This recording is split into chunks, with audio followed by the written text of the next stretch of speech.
The Winter Nexus is here, and that means the Kronos is the best ship for all your PvE needs. So if you don't want to lose a single sight to the competition during this awesome winter event, you came to the right place.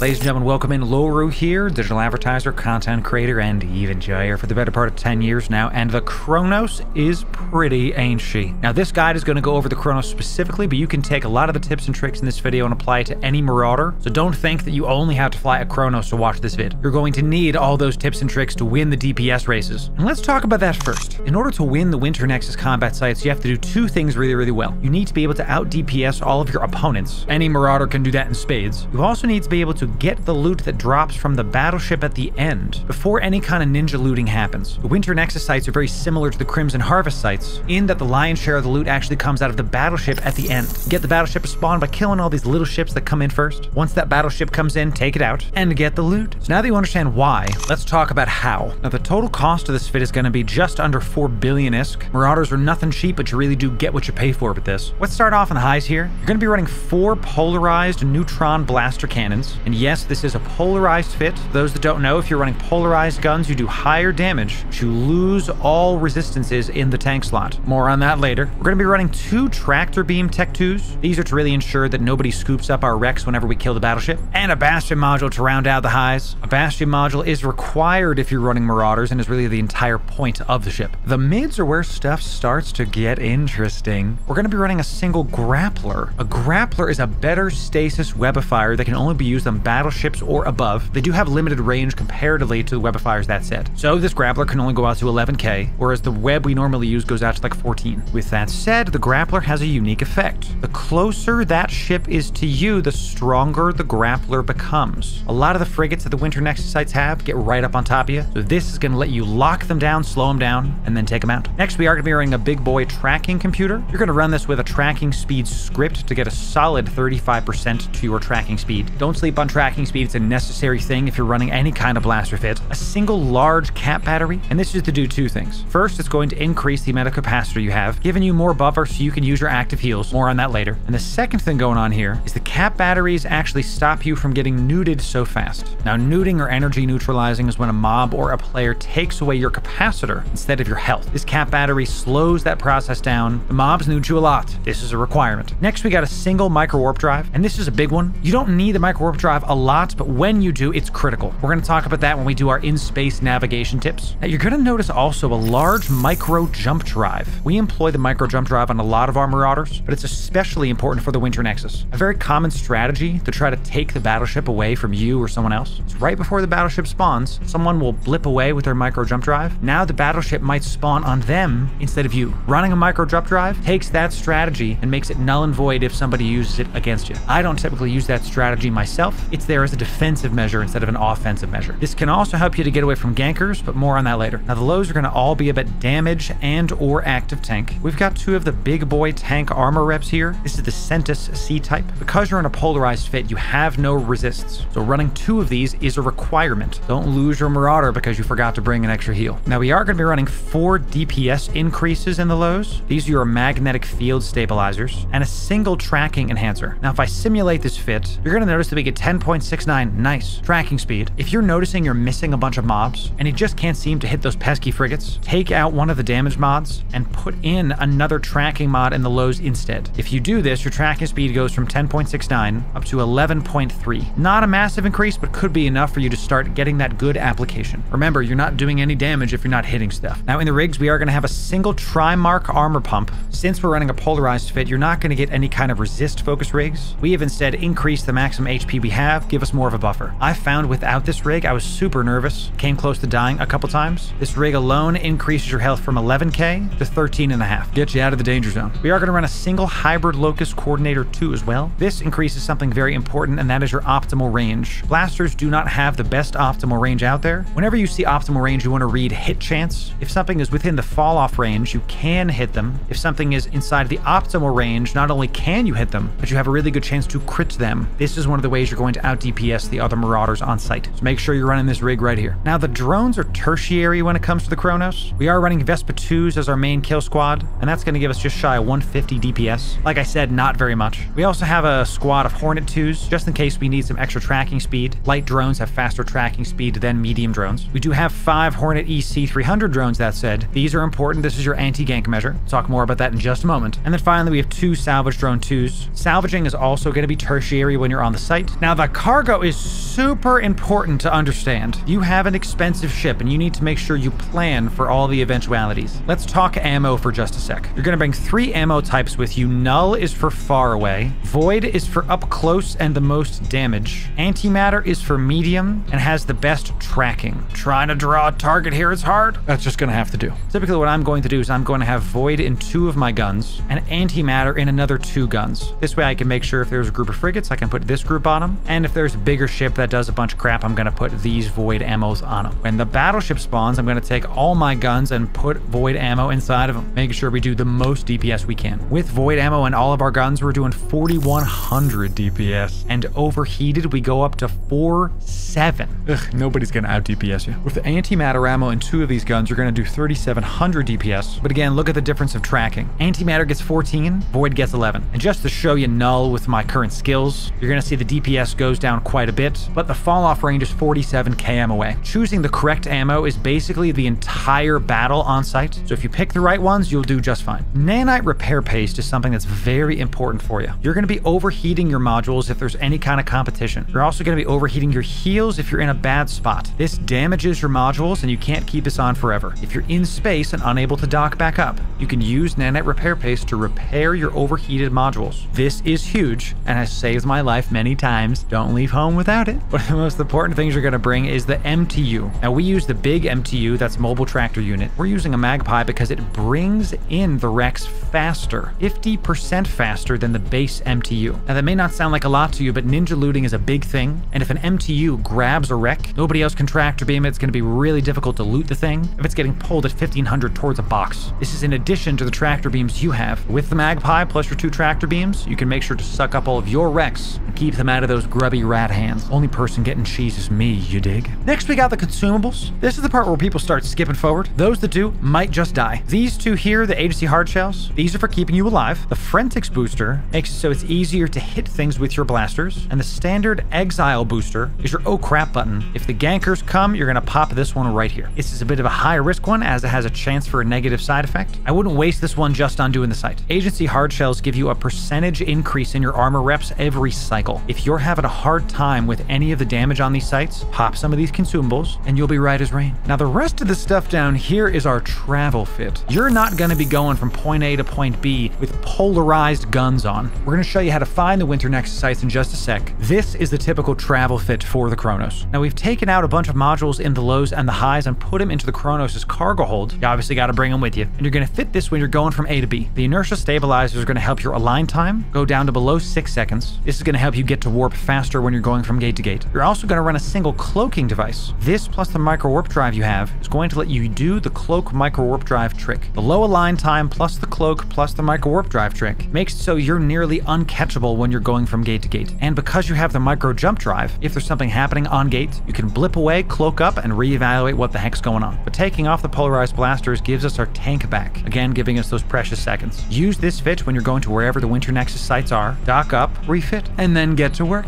Now, before we get to some live examples for you about how to use the Kronos, we got some Christmas presents for you. Yes, we are EVE partners, and that means we get skins from the devs to give away to you. And during the holiday season, Loru Gaming gets extra generous. Now, 5 winners of the contest in this video are going to get scope syndication skins valued at hundreds of millions of ISK apiece, and 1 lucky winner is going to get a Kronos. Just the hull. I need the extra ISK for future videos, thank you very much. But how exciting is that, y'all? One of you is going to get a free Marauder. And if you want to enter the contest, you have to do these 3 things. First, you must be subscribed. My bot's going to know if you're not subbed, then you'll be disqualified. Don't miss out on a Kronos because you don't want to hit the sub button. Next, type in chat, I want presents. And third, you got to put your in-game name in that same comment. I got to know who the heck to send the contract to. You do those 3 things, check back in a couple days, and we'll announce the giveaway winner. We typically do that in the community section of our YouTube channel, so check back there and see if you've won. And quickly, thank y'all so much. We're super close to hitting 10K subs. We want to hit 10K subs by the end of the year, y'all, and I think it's going to happen. Now, at 10,000 YouTube subs, we are going to do a massive live streaming celebration, the likes of which the EVE Online category has never seen. So get me to 10K, and we're going to have a freaking blowout. Okay, now let's see how the Kronos holds up, shall we? So where are the Winter Nexus combat sites? Well, you're going to go to your Neocom on the top left-hand side of your screen. Go to Map.